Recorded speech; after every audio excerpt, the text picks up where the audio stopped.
A very good evening and welcome to this edition of The Fourth Estate. A big apology to you all our viewers. We're starting this show extremely late tonight. Some factors beyond our control dictated that we're starting this show late. But every guest in studio tonight came on time. We should have started much earlier.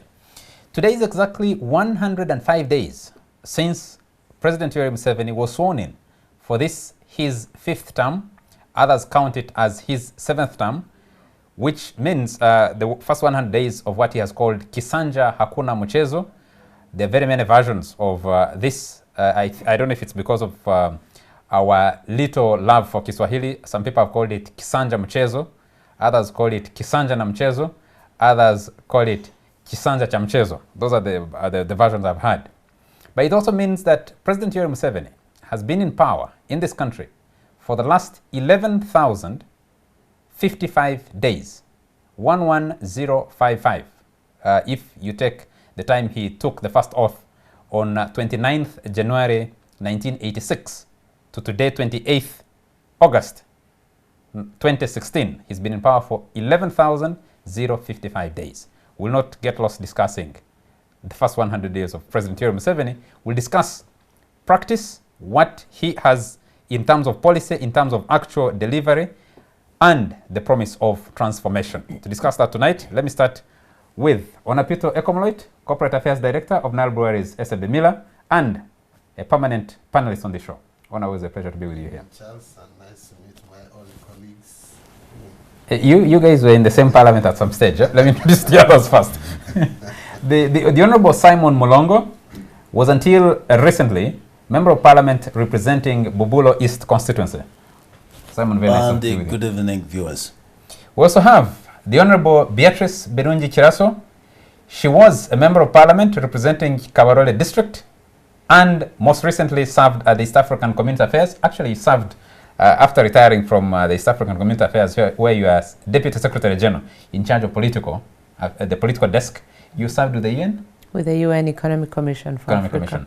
It's a pleasure to be with you here.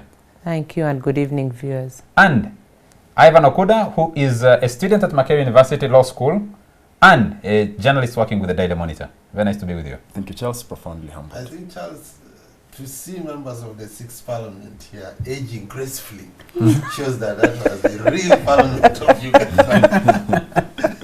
Life is not so bad outside of Parliament. You mean the ones of the 7th and 8th are not aging gracefully? Okay.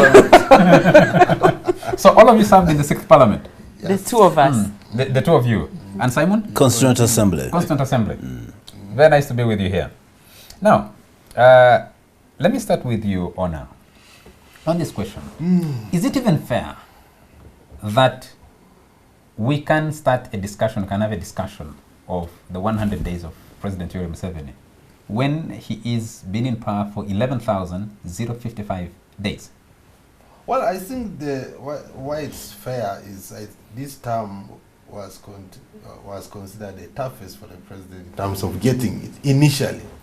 Many people thought with the advent of Amama Mbabazi and Kizza Besigye still sticking it out that the president was going to struggle, but somehow he managed to get it sort of easy in terms of the margin that the Electoral Commission gave him. It was relatively decent. And of course also, unfortunately after the election, there was a lot of contention which is continuing up to today. So I think it's quite a significant 100 days that he has managed to come this far without any major political rupture in the country. And I think that's why it's worth discussing. Simon, beyond the politics of 100 days and confining ourselves around 100 days, the bigger question is this whole talk about transformation, the whole talk about Hakuna Mchezo, and the versions I have given to you. Speak better Kiswahili than I do. Kisanja na Mchezo, Kisanja cha Mchezo, Kisanja Mchezo. Those are versions that exist out there. People are talking about it. What magic would it take to deliver transformation for this country? First of all, the Swahili versions. It is said that Swahili was born in Zanzibar, in the islands, grew up at the mainland of Tanzania, became sick in Kenya, died in Uganda, and got buried in Congo. So sequentially people speak Swahili, depending on at what stage the Swahili entered that phase. So we're talking about being buried here, and so we can pick it. In the neighborhood in Congo. Buried in Congo, but dying here. Mchezo, hakuna mchezo, means no jokes, no playing around. But if you say with mchezo or na mchezo, it just means playing with and playing along. And so it may mean something else. It's not necessarily wrong Swahili, but it means a prejudice against the very principle of seriousness to attain what the president has said for himself of having Uganda develop into a middle income status, whether it's the lower level or the middle level or the high level of the middle income, but then he wants to attain that. I think, in my view, the president set the center for the transformation at the end of the last term. And of course, this is built up from the previous years, where he, one, managed to attain stability for the country in security terms. And then we also have stability in terms of economy, macroeconomic stability, some degree of measures for discipline, and then the issue of infrastructure, which he's managed to put in a lot of efforts of late that lays the foundation for the transformation. And then we have a constitution in place, the legal framework. We have various institutional attempts at institutional building, which we can assess.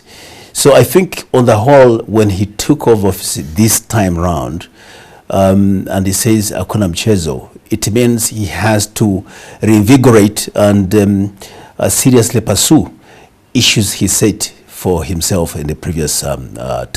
Thank you. Can I just quickly jump to the Honorable Kiraso and ask, what does it take? You've served at these various levels, the international level. You served in this parliament, and you held other responsibility. What does it actually take to move a country from an agrarian society to a transformed society beyond what some people might look at as sloganeering? Charles, that's a very deep question. And I think for us to discuss what it takes to move a country from one level to another, to transform it, would need more time than we have. But in a nutshell, I can comfortably say that there are pillars that are basic for transformation. One, and the most important, is that the right policies have got to be in place. And those policies have got to be owned by the people who are expected to implement them. They should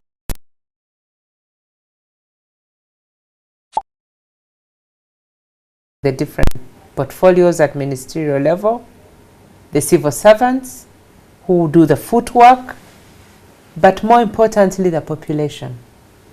The population should be aware of what is going on, because when you're doing transformation, sometimes there is sacrifice that has to be made, where you put your money into something at the cost of another.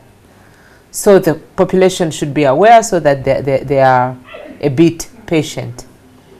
So therefore, what are we doing as a country to transform ourselves and push ourselves to that middle income level? One, I think, has been alluded to by Simon, the investment in infrastructure. There has been massive investment, and most of the resources were government-owned resources. Of course, the flip side to it is that it increases public debt. And putting money in infrastructure alone is not enough. There are other things, other interventions that have got to be done simultaneously. The challenge, however, is that the resources are not enough. Just before I go to Ivan, just on the question of infrastructure, we know that politicians would want to build what they would call legacy projects. So investment in infrastructure is a good talking point, because you can show we are rolling out all these roads, we are rolling out all these dams, we are rolling out all this and that. Because people, you feel good when you see a behemoth of a dam coming up. in your backyard. The Inga Dam in Congo, for example, would power the whole of Africa and Southern Europe, and everybody would be excited about it. But is that exactly what you need? There's been a whole debate on whether you put your money in building roads or empowering farmers. There's a whole lot of debate about if you're building a dam at Karuma, for example, its cost versus the one Ethiopia is doing. Why is Ethiopia doing theirs at a relatively cheaper cost than you are doing, but they're producing more power? How do you strike a balance out of those? No, I think, Charles, you have mixed 2 points in one. And I'll not discuss about why it is cheaper. It has been done cheaper in Ethiopia than in Uganda because of so many other factors that I don't want to go into now unless you ask a specific question. But going for infrastructure and modernizing agriculture, they are not mutually exclusive. The fact that you have put money in infrastructure does not mean that you should not, in the same vein, concentrate on agriculture and other things. However, we also have to appreciate that the funds available to us as a country are limited. Okay. So, and I don't think it's just a talking point. I think it's a good starting point. That it would be a good starting point in 100 days, in 1,000, in 10,000 days. Because we're talking about 11,000 days. Yeah. Yes, so far. Yes, actually, I wouldn't even want to discuss 100 days because it has been incremental. If we go for 100 days, I don't think we'll see anything tangible yet. But the fact that the president is a continuing president, we are able to assess the success of government not on the 100 days, but from the past. Okay. Yeah. Let me bring Ivan into this discussion. Ivan, my colleague, the East African, Julius Varigava, has done an excellent attempt at looking at this whole question from a different perspective. He stepped back. It's a story he's running in this week's East African. He stepped back and looked at the giving president. And his editors decided to put, help, our president is in a giving spree. In the last 100 days, President Museveni has given or made pledges. Do you know how much? $2 million. $2 million is 6 billion Uganda shillings. How do you reconcile that with sticking to policy and delivering on the promises that he makes in so-called Kisanja Kuna Mchezo? Thank you. I think for me, I had a nice weekend reading the president's speech that he delivered, I think yesterday or the other day, which to the one he did in Nairobi, yes, at the Japan yes, Africa, which Jacob Zuma felt should be the blueprint for tackling Africa's challenges.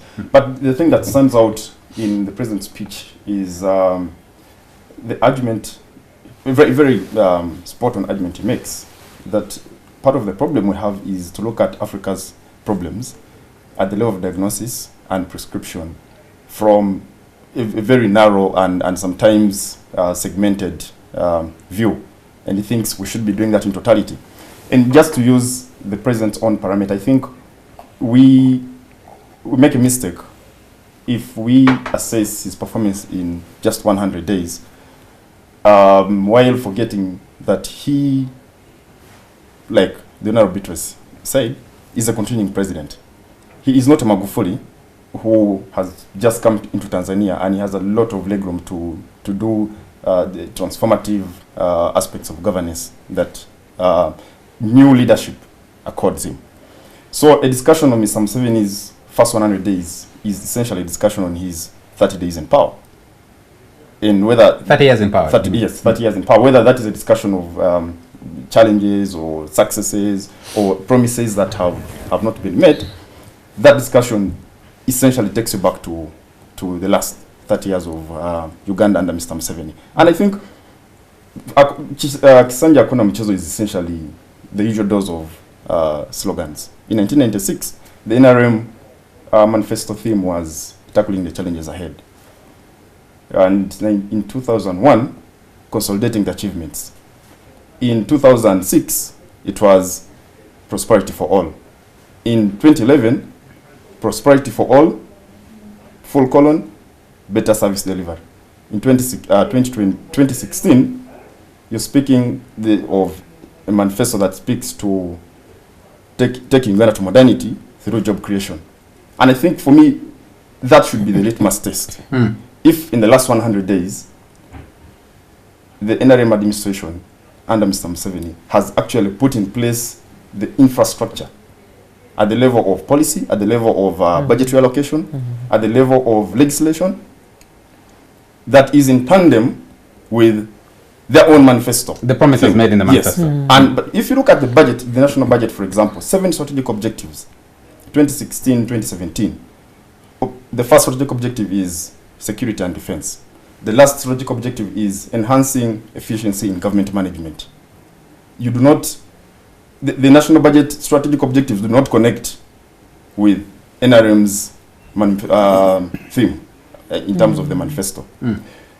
What in the last 100 days has happened has essentially been what we saw with the Inspector General of Police, an increment in abuse of the rule of law.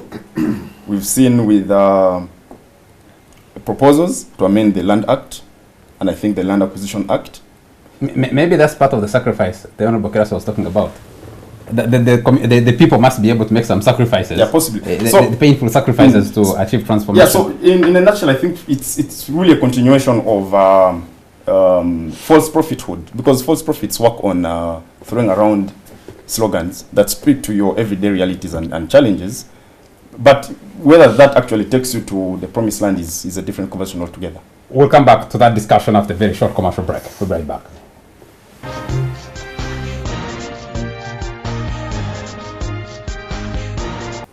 You're still watching The Fourth Estate. It's not fair to discuss 105 days of President Yoweri Museveni when he's actually been in power for 11,055 days. And the talk of transformation. Well, now let me come back to you on this. If you take stock of, yes, let's take stock of the 105 days that we have today. In terms of actual, the things that the government and President Museveni has done. One is, I've sat in a discussion where they said, no, you see, he lost 40% of the first 100 days without appointing a cabinet. When he finally does appoint the cabinet, instead of shrinking it, you in private sector, you would shrink administrative cost, cut everywhere where you need to cut to make sure that you have an effective and efficient delivery team, but not too big, spending on salaries and wages. The cabinet grew. In terms of policy actions, we saw, yes, one of the other blueprint, apart from the one Zuma was talking about, the one President Museveni gave in Nairobi, is his outline of what he expects of his cabinet, the Chankwanzi retreat. I have read all of it. It has a few contradictions here and there, but it has some thinking of where he wants to go, though it's not certain in very many respects. Do you think enough is being done, or has been done in the first 100 days to deliver you to first of all, the promised land? President Museveni has been a master strategist. There's no doubt about that, militarily and otherwise. But unfortunately, on the economic front, as they say, success equals to strategy plus execution. I think in the military has implemented that very well. The execution has been... The strategy has been followed, has been executed. Yeah, but on the economic front, it has not been delivered. The execution element is missing. And you can't blame it on the president, because he wouldn't be able to do it as an individual. For you to have Kisanja Kuna Mchezo, it means you need a stick and carrot for people, for any performance. So what is the stick is threats of ending corruption, which has been with us forever. But I think the biggest crisis is what is the carrot. I thought he's been dangling a lot of carrots. People perform.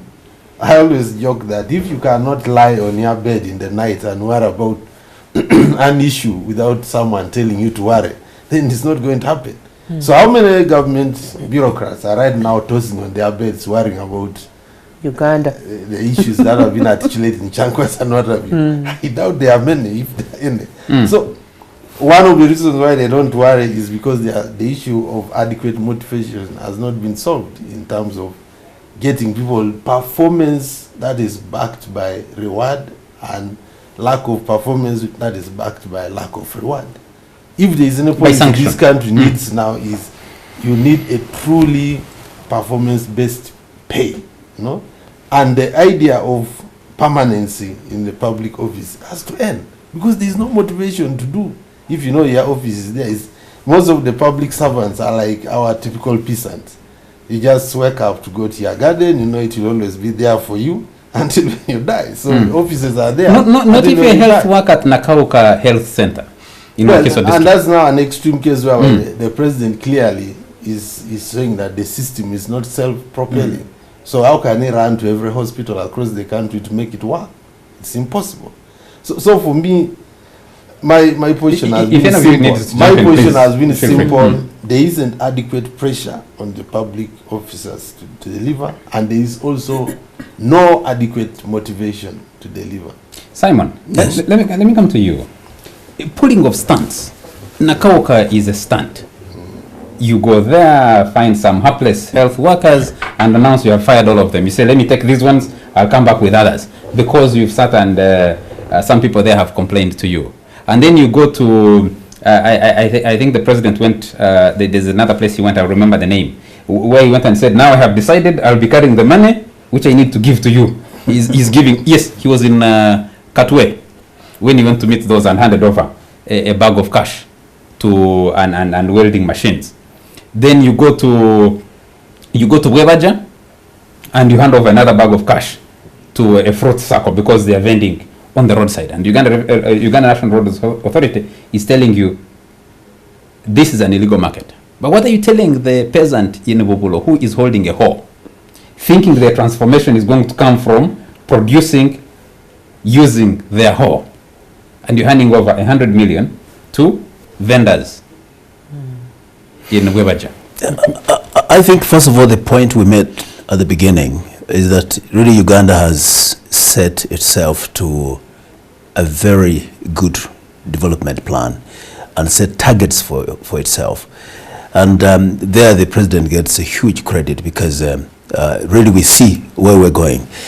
But I think the challenge that we have, what my brother Onaz pointed out and even others did, is whether we have a strategic action plan in every sector, whether there is policy, legal and institutional frameworks that have been reviewed, that have been developed into interoperability between them and intra them, that they can actually carry the vision practically towards certain milestones as we move towards the middle income status.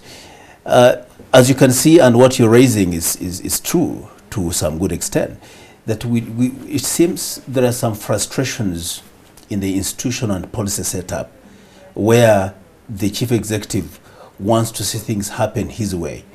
And he therefore has to carry the money by himself. He has to deliver this by himself. He has to go down to fire these fellows. That means that the interlocking internal control mechanisms in terms of institutional setup could be wanting, that this was not done by the district director of health services. This was not done by the RDC or the director of health services. Or the district trade officer, if there's something like that, the district agriculture officer. And I think that's the point I was making, just before Simon completes. Human beings, in my view, act either because they fear or they expect something. So these guys who are not doing their work, why are they not doing it? That's the question that needs to be asked. No. But if you're Honor, can I ask? Sorry, Charles. Is there a system that is used to evaluate whether people are doing their work or not? Let's start from there. Yes. Yeah, because anyone can wake up today and come to you and say, he's not doing his work, she's not doing her work. Yeah. But are there systems? That's where we should go. I think we have systems. For example, the issue of evaluation. The permanent secretaries and other similar staff went contract sometime like 5-8 years ago, and now this performance contract in place where we evaluate people annually. Now they moved away from the traditional secretive evaluation to what is open and transparent evaluation system. But whether this is actually moving smoothly is the question, and whether somebody is is able to be answerable to certain weaknesses, and somebody enforces what is not being done and taking responsibility, is at the crux of the matter. Exactly, at the crux of the matter. Ivan wants to come in. But the question is, in 2013, this minister who is now, he received an apology, so you can't say he's in a bit of trouble. The minister who beat up a security guard at a bank in Mukono is the one who was carrying a bag of cash, 250 million, turned over to a group of youth. The Honorable Kibule. Kibule, yes. Now, you see the money, Katwe, I have decided I'll carry the money and hand it over myself. If you're talking about systems that evaluate, Yeah. systems that check who is doing their work, who is not doing their work, you have seen the scramble within the Ministry of Health. Since the president went to that health center and announced that he was sacking those people, the permanent secretary said, no, they haven't been sacked. Someone else is saying they've been sacked. Where you are a political strategist, you are a politician. I even pointed you to your manifestos over the last 5 elections. And either you're rejigging, in newspaper language you call it rejigging, the same themes. Editing. And people are wondering, how do you assess that? How do you stand there and say, actually this time round, this is seriously Kisanja hakuna mchezo? I think what we're saying now is that the set goals towards hakuna mchezo, achievable points of the middle income, can only be attained if there are serious reviews of the policy, institutional and legal framework that we have now, without which we can actually move and attain what we want to attain. Is there evidence in the setup now that's supposed to deliver us there? Well, the first thing is the cabinet. I think the president took a lot of due care to appoint a cabinet of, well, you can say that it's so large as you pointed out, but sometimes political considerations are necessary if you are to attain certain degree of inclusiveness, that those who feel must have been included are included in. And if that cost can be necessary, which my sister could have referred to as a cost, is necessary, then it lays a foundation for people moving together as a team. Whether that's miscalculated or not, it's an attempt by a rational actor to attain that. The second aspect is we're looking at his next move. What kind of agencies and departmental leadership he's going to put in place. And that to me is extremely critical, because those are just political leadership. But the technical people he's supposed to place in the right positions to attain the set goals is perhaps most important. Ivan, you wanted to jump in? Charles, I think what is true is we're not short of brilliant ideas. And in fact, what is also true is that those brilliant ideas have been reduced to documents. If you just take time and read 314 pages of the NRM manifesto, it breaks down the problems we have and gives the prescription. If you read Vision 2040, read the National Development Plan, and even the budget, the 7 strategic objectives.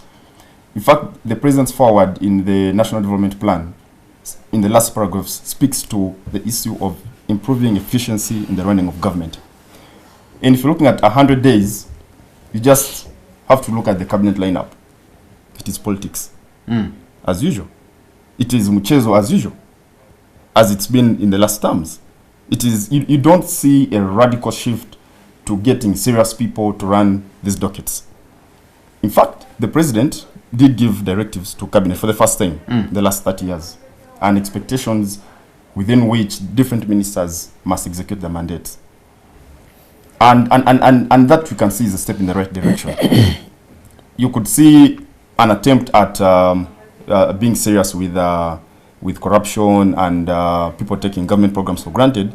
For example, with the Karuma and Isimba Dam. And I think the president, to his credit, has really put his foot on the ground to say we must do things right.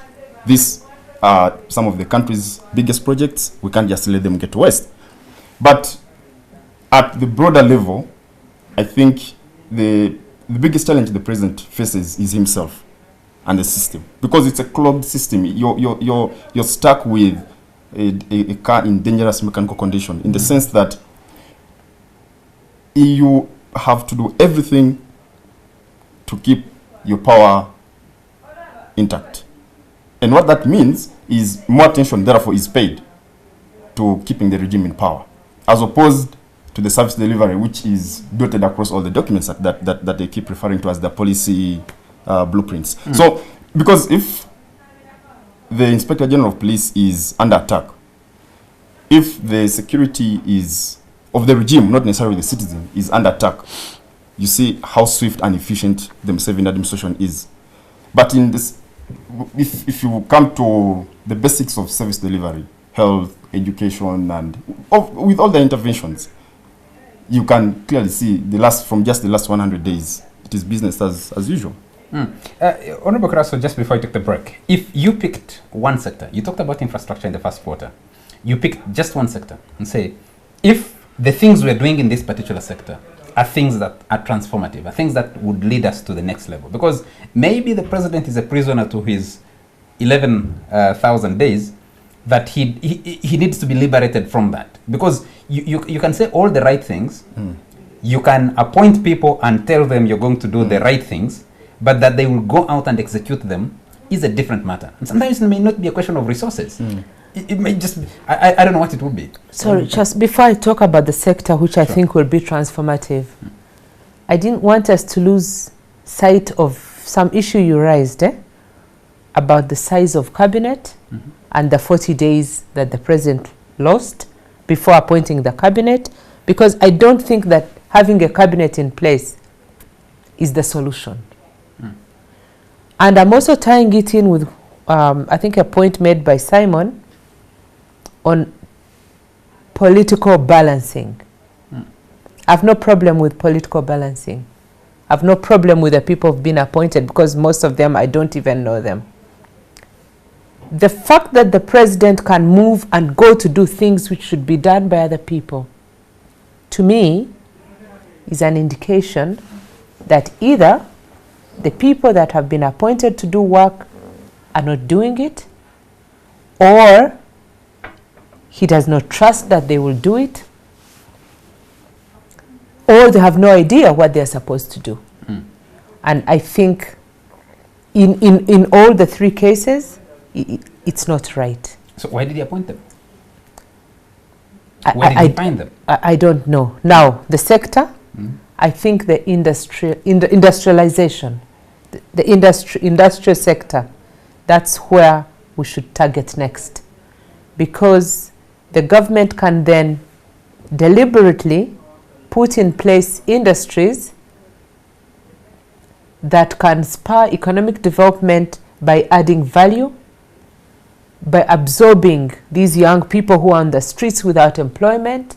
I think you know that every year the universities in Uganda churn out to the job market more than 700,000 pupils. That's a very big number. And then when you look at the rate of economic growth now compared to the economic growth of the 90s and 2000s, when it was 7% and now it is 5%, but the population growth is 3%, there's going to be a very big problem. So I think industrialization is the way to go. And why did I talk about government? I know we are a liberalized economy. I know we've decided to go capitalistic. I know we're also talking about a private sector-led economy, but the same Bretton Woods institutions that had dictated this liberalization have gone back to the drawing board to look at the role of the state as an engine of growth. The government cannot afford to fold its hands and say the economy is in the hands of the private sector, because the private sector in Uganda is not vibrant enough, it's not facilitated enough. You know, the banks don't even, are not lending. If they are lending, the money, the cost of that money is too high. We need to go back to the drawing board and have the government intervene directly to promote, to start off in industries which they do not have to hold in perpetuity. They can later ease out. And then let me float shares. Let me disappoint you as we take the break. In Toro, which I think up to now is called the tea home of Uganda, there's a major crisis there.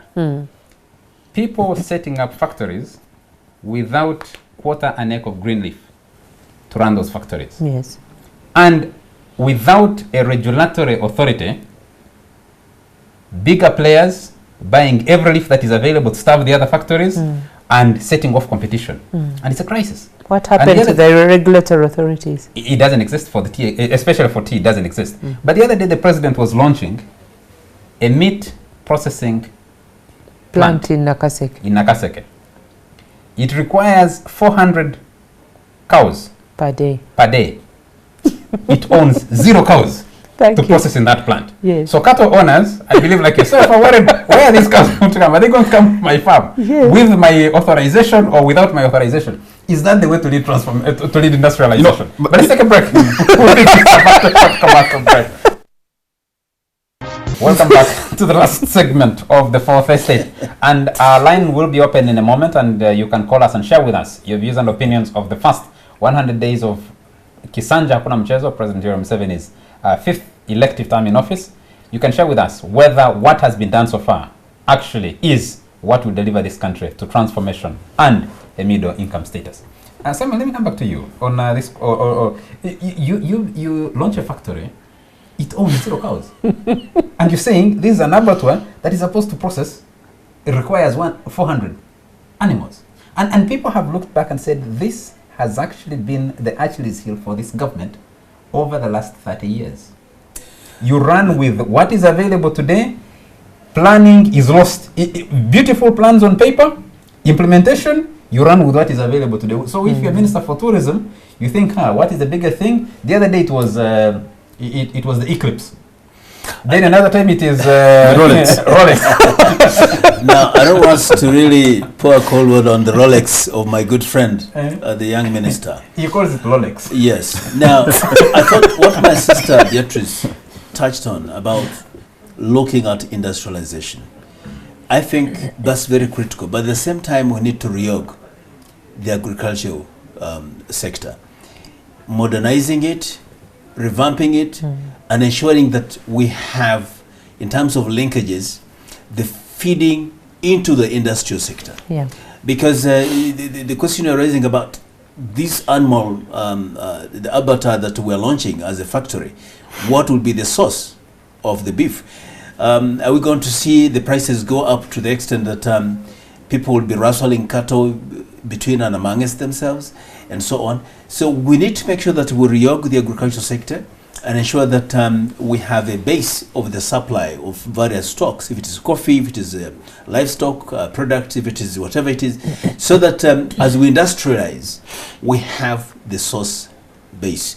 And I think that's very critical. And attempts at making agriculture more modern have been on for a long time. And I remember as I was part of the Vision 2025 with the late Dr. Bachu, and we touched most of the things. Later on, we came into Vision 2040. We have the National Development Plan 1, and now we have 2. All the things have been touching on issue of modernizing agriculture, and we seem to have gained very little on that. And until the base of agriculture is revamped, capable of sustaining the demand for by the industries, then we cannot just industrialize. You say we have had all these nice plans. You don't answer why. Charles, we are talking about all the backward and forward linkages in the economy.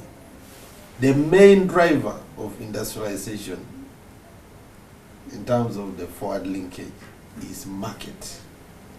Nobody, not government, not private, is going to go into any industry if they are not guaranteed of market. And unfortunately, the emphasis in this country has been on foreign market, not local market. And yet, we always struggle in terms of competition and other barriers in the foreign market. So what you need first of all is make sure there is a local market. And what is local market? It's purchasing power. So you are in a catch-22. People must be able to buy a product, and that means they must have money. They are predominantly relying on agriculture, so you must be able to have enough efficiency on their part to produce what they sell for the industry and have money to buy the finished product. So let's deal with some facts here. Yes. What has been done to stimulate that market? Bwebaja 100 million. Julius Barigaba's story. Bwebaja 100 million. Fruit Vendors Association. But you're asking me as just a moment. Just a moment. Yes, and that's exactly what I'm asking you to analyze. 2013 Busoga, 250 million. Katwe, 100 million. And these are the different groups that have received cash handout. Does that put money? Does that create the purchasing power that you need it puts to drive? Unfortunately, it puts temporal purchasing power. Haphazard purchasing power. It's not sustainable, it's not organized, and you are putting powers in the hands of someone who is not productive. All I'm saying is, yes, agriculture is the engine, but it must be backed by industry, which industry must have market, and that market is always the same people producing agriculture. And one of the missing links during the political campaigns, and even now that the president is back in office, we are sort of shy about the issue of what I would call citizens' responsibility. You cannot transform agriculture if the farmers are not, I don't want to use the word, maybe the word is discipline, because they are tried and tested methods of improving production. But if the farmers are not adhering to those practices, either because the system is not enforcing them and you are relying on just goodwill and preaching through radio messages, this country had a history of enforcement in agriculture which has collapsed. And you cannot, there is no country which has modernized agriculture without proper adhering to the required practices in terms of the seeds used, in terms of all the other requirements to produce better crops. But of course, farmers get frustrated if there is no market. So it's all around there. Honorable Cressa, let me come back to you on this. One of the major policy moves that we're hearing, legislative rather, is on the Land Act. Amending the Land Act to give government power to take over land if it has a project it wants to implement. If you look at the directives the president gave cabinet, I have read through all of them, and there is a directive about what you talked about, industrialization, building these industrial parks. And it says you can build, it's not difficult, build 5 each year. Within the next 5 years, you'll have built 25. And it says it's not difficult, it's not difficult science. You can even use prison labor to build them, because you put a road, you put electricity, you put water, you put, and then people can go in. And he says, then he also introduces something else. He says, you cannot give an investor a swamp and expect them to fill it on their own. And you think they will. And that's what Ona is talking about, looking foreign to think about who an investor is. If you look at some of those as pointers to policy direction, does it give you comfort that actually we are thinking critical and looking back at that Chankwanzi retreat, looked back and said, what have we been doing wrong? What do we need to do better? What haven't we done that we need to do to convince ourselves and the country that we are serious about what we are trying to do? So the question is, am I convinced? Actually, I'm not, because policy is my area. And now my private consultancy is in policy evaluation. Policies should be evaluated to establish whether they are working or not. And if they are not working, you move. It's not shameful. You move from something you've even announced and put in the manifesto and moved something different, as long as it is justifiable. There is no doubt that there's a symbiotic relationship between agriculture modernization and industrialization. And Ona talks about internal purchasing power. It's a vicious circle. We are in a vicious circle of poverty, what we call the vicious circle of poverty in economics. People don't have enough income, therefore their consumption is low, therefore their savings are low, therefore they cannot invest. You know, it just continues, and if they cannot invest, they cannot earn more. Until we go into that circle, penetrate that circle, and look at the enablers of that development that we are talking about, then we'll not break the vicious circle at individual level, handouts or no handouts. Because the handouts, they're haphazard, The handouts, there is no system who gets and who does not get. There is no monitoring, going back to monitor and evaluate whether that money that has been handed out in an envelope or in a sack or whatever has been used for the purpose for which it is intended. So I wouldn't even, actually I hate the whole idea of this money that is being dished out. Of course the people are happy to get it, but it's not sustainable. I was imagining if after the president handed out that money to Webaja fruit vendors, I was imagining if I was a farmer growing passion fruit or pineapples, if the message I wouldn't get was dump the whole run as fast as possible to the roadside and see if you can catch the president's eye. He may not see you again. He may not stop in Webaja again. But Charles also. So where do you wait for him? Calling us, we'll take just a few callers, and the production studio will will let me know when we have some callers. Charles, yes, I think from listening to the distinguished citizens of this country in the studio, and the articulation of what we need to do and where the gaps are, I think what is true is that there's nothing new we're going to say. You can have this kind of show several times and speak about the same things. You can bring other panelists and we'll speak about the same things because... The same way. Yeah, the same way. Essentially because whatever we're saying, if you read the policy documents in this country, has been reduced to those documents. The president has articulated severally the challenges that we have. I think we need to be serious about our commitments. The president of this country, Charles, for information, in November 2015, in a district called Aleptong in northern Uganda, promised during campaigns to give sanitary towels, mathematical sets, exercise books to kids in primary school, specifically laid emphasis on giving sanitary towels. And I had a chat with one of the functionaries in the National Resistance Movement who saw to it that that was included in the manifesto and later became a campaign promise. And asked him one question, so was it included in the national budget? Zero.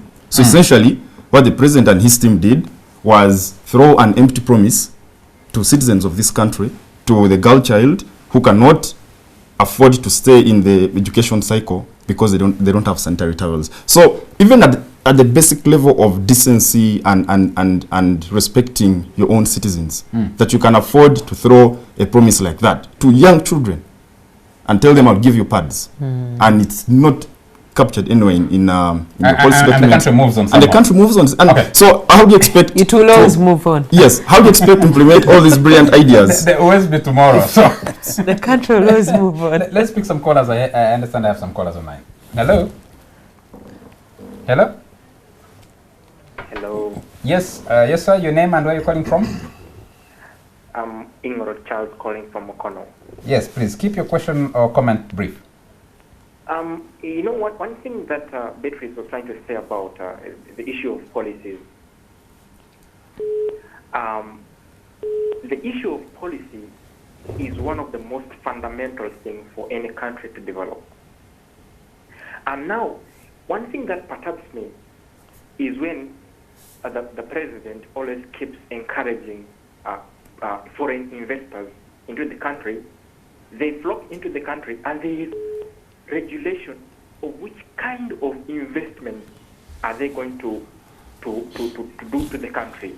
I mean, they have, you come to different towns in Uganda, supermarkets have been taken up by the so-called foreign investors. The small businesses that the locals are supposed to engage in order to boost their own local income so that they can be able to provide a purchasing power for the economy.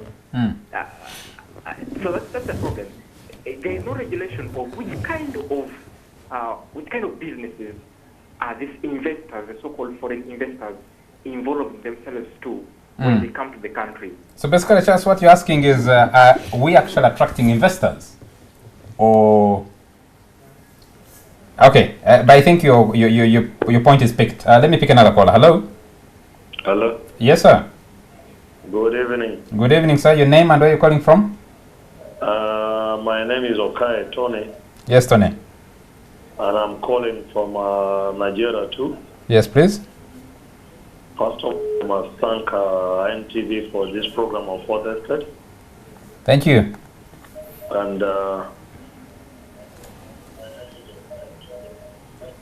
Go on, Tony. We can hear you. yeah, the lady you have in the studio has put in place her submissions about how to improve on the young people. And I want to say that this kind of a program that comes from NTV should be something that we have consistently, because the fourth estate has proven to be very, very useful to people like me and many others who view it. The ideas and views that people present out to the public out here, as myself and others, is very, very productive. And what I want to say is, one, Yes. industrialization is the way to go for this country, because we are going to make sure that we support the farmers who produce whatever they produce. For example, I have always been to Teso sub-region as an example, and if we can have an opportunity to see that government takes advantage of the mangoes and oranges that we have those farmers producing in large scale, processed and produced, then that is not only a benefit to the people of Teso as farmers, but also it's an opportunity to have those that may have low-scale employment opportunities employed. Thank you. Thank you very much, Tony. I'm afraid I need to pick another caller, but thank you very much for your submission. We'll hopefully respond to that. Can I pick another caller? Hello? Hello? Hello? You're very low. I can hardly hear you. Hello? Yes. Let me pick another caller. Please turn down the volume on your TV set if you're going to call in, so that we don't get an echo, we don't lose you. Do we have another caller? Hello? Good evening, Charles. Good evening, sir. Your name and where you're calling from? Joseph, I'm calling from Tinda. Yes, please. Go ahead. I want to first thank Ivan and Ona for the good submissions. I think they're always contributing well to this program. One comment I want to make, our president is not a bad president, but I think he's surrounding himself with the people who don't deliver. And some of those people, they're like untouchables, yeah? So he needs to let go of some bunch of people, bring in technocrats, be given contracts, they will deliver in this country. But Jerry, these people he appointed just a few days ago. It's a whole new cabinet. Charles, between you and me, you have been following these events and all that. You know, some of these people, they think that untouchables, he needs to let go of those people. And I think that's a sacrifice he needs to make as the people rally behind him. Thank you. The way Ivan is, analyzing situations, and I think he's on point. Thank you very much. Thank you. Let me just pick one more call and then we'll come back to studio. Hello? Hello? Hello. Yes, sir. Hello. Yes. Yes. Your name and where you're calling from? From Charwaya Namugongo. Namugongo. Your name, sir? Brian. Frank. Yes, go ahead. Go ahead. I think we lost Frank. Can we pick another caller? Hello? Hello? Hello? Yes, sir. We can hear you. Your name and where you're calling from? I'm Yohanga calling from Chevron. Yes, go ahead. Now, let me thank you.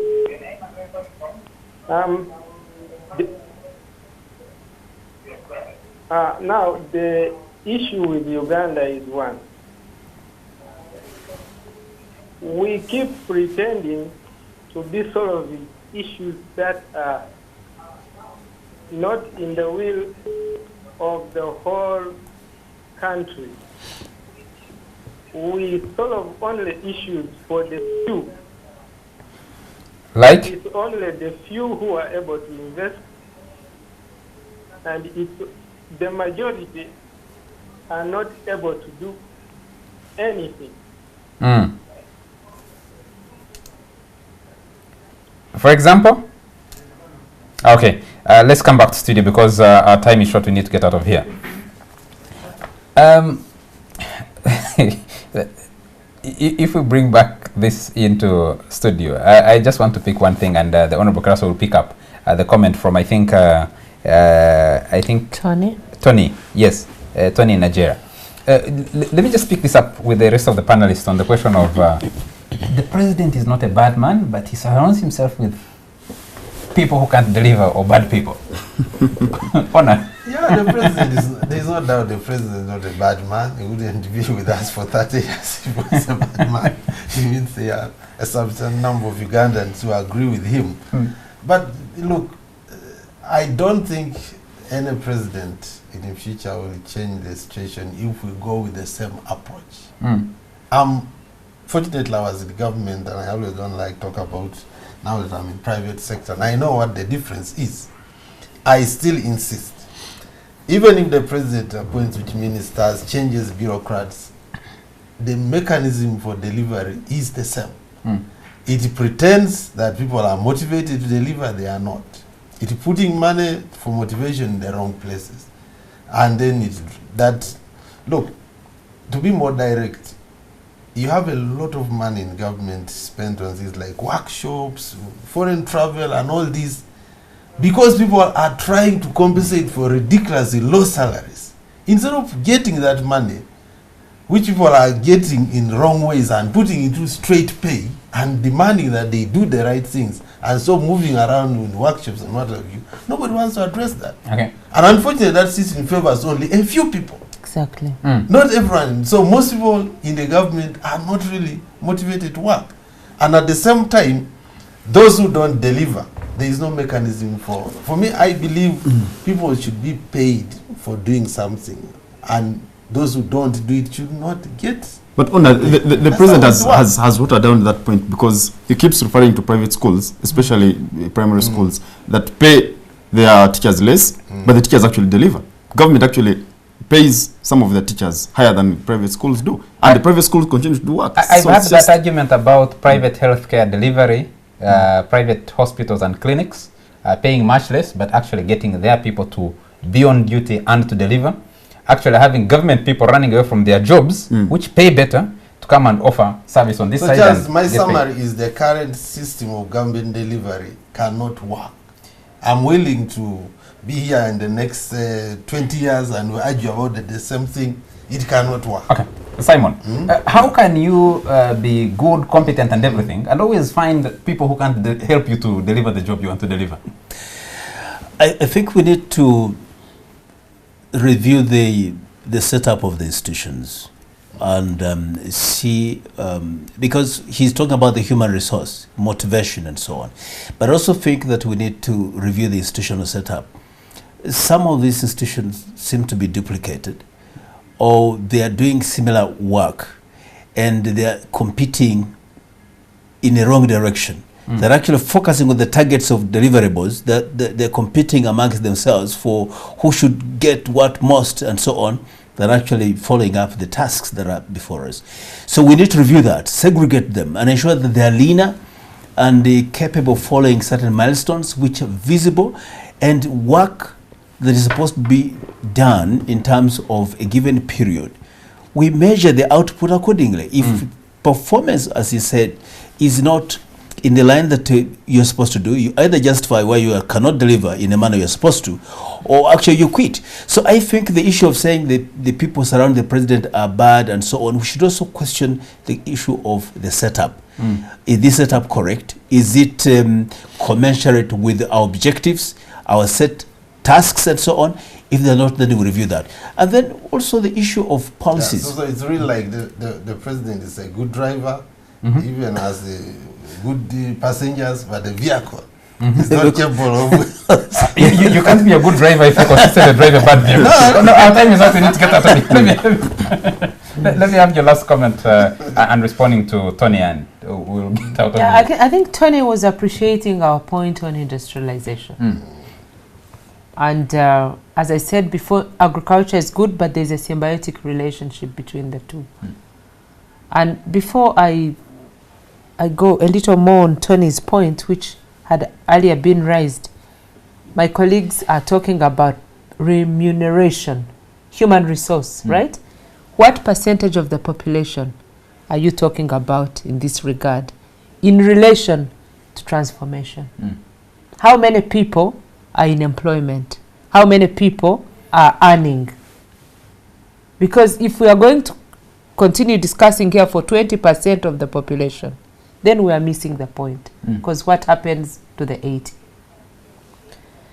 Charles, do you remember that we had a document called the PMA, the program? Plan for Modernization of Agriculture. Was it plan or program? Plan. The PMA, Plan for Modernization of Agriculture.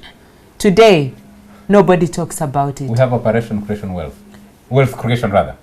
Yeah. WC. Yeah, but what does it do vis-a-vis a study that was done over a period of time, money was spent, and there's a document. There's the PMA report. The only component out of PMA that was propped up was NADS, which I think NADS now is also related to that, To OWC. the wealth creation. But where did the PMA go? I keep talking about the PMA because it defines regions, and there is an aspect there called zoning, where the PMA identified certain things that can be processed from where they are being produced. And when you do that, therefore, you target the other segment of the population that I'm talking about, because these industries will employ people as sweepers, will employ people to come and clean windows, will employ people as drivers, will employ people to come and sort and even dry and so on and so forth. So for me, I still insist that modernizing agriculture without tackling industrialization and of course all the other attendant issues like marketing and all that, it will be exactly the value chain. It will be a waste. But Beatrice, you need to interest yourself in National Development Plan 2, Yes. which has incorporated a number of the modernization Of operational the plans. PMA. Yeah, incorporating them is one thing and implementing them is another. We need to get all these plans and put them on fire.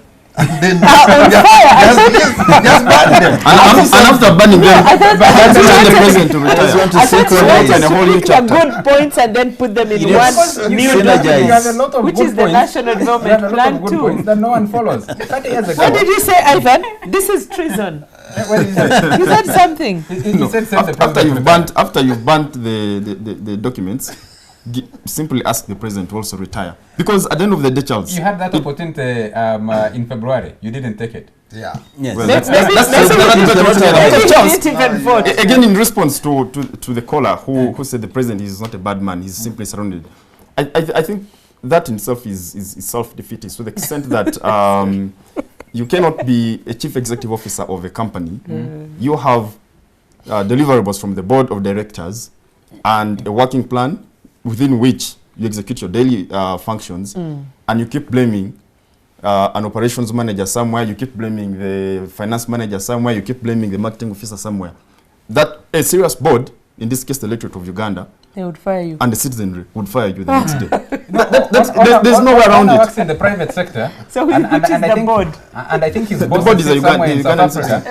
And they've sent back 2 chief executive officers who were heading other companies in Uganda. But I think they were not delivering on their targets. They told them, come back to South Africa, we send other people. That's what. I'm afraid, gentlemen and lady, our time is out. We need to get out of here. But 2 things are happening. One, you're talking about political balancing. Elections are happening tomorrow. We seem to have an obsession with elections, and the president said we have the most Democrats here. We have elections happening tomorrow in Rwanda, in Kakumero, in I think Kagadi and Omoro, for member of parliament and district leaders.